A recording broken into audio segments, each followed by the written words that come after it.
దురదృష్టవశాత్తు కేంద్ర ప్రభుత్వం వెనకడుగు వేసింది. వచ్చిన అవకాశాన్ని సద్వినియోగం చేసుకోకుండా అమెరికా ప్రెసిడెంట్ ఒత్తిడి తీసుకొచ్చినా, నేను యుద్ధాన్ని ఆపినా, లేకపోతే ఆర్థిక ప్రయోజనాలు నేను దెబ్బతీస్తానికి బెదిరిస్తే భారతదేశం లొంగిపోయిందని చెప్పి ట్రంప్ ప్రకటించే పరిస్థితి వచ్చిందనంటే ఈ దేశంలో నడుస్తున్న ప్రభుత్వం ట్రంప్ ఒత్తిడికి లొంగిపోయిందని విస్పష్టంగా ఈరోజు ప్రజలు భావించవలసిన పరిస్థితి వచ్చింది. మీరు విజయం సాధిస్తే, మీరు పాకిస్తాన్ ఓడిస్తే, మీరు తీవ్రవాదాన్ని అణిచివేస్తే ప్రపంచమే మీకు గొప్పగా స్వాగతం పలికేది, అభినందించేది. కానీ గొప్పల కోసం మీ నాయకత్వం, మీ పార్టీ శ్రేణులను వీధుల్లో తిప్పే పరిస్థితి వచ్చిందంటేనే నైతికంగా ఈ రోజు ప్రజలకు మీరు జవాబు చెప్పవలసిన పరిస్థితులు ఏర్పడ్డాయి.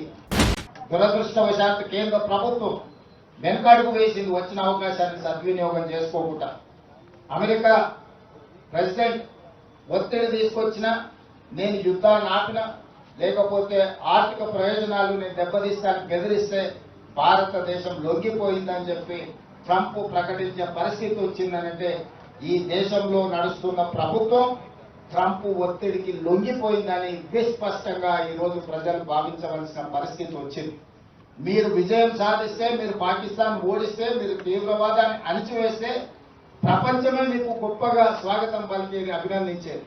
కానీ గొప్పల కోసం మీ నాయకత్వం, మీ పార్టీ శ్రేణులను వీధుల్లో తిప్పే పరిస్థితి వచ్చిందంటేనే నైతికంగా ఈ రోజు ప్రజలకు మీరు జవాబు చెప్పవలసిన పరిస్థితులు ఏర్పడ్డాయి.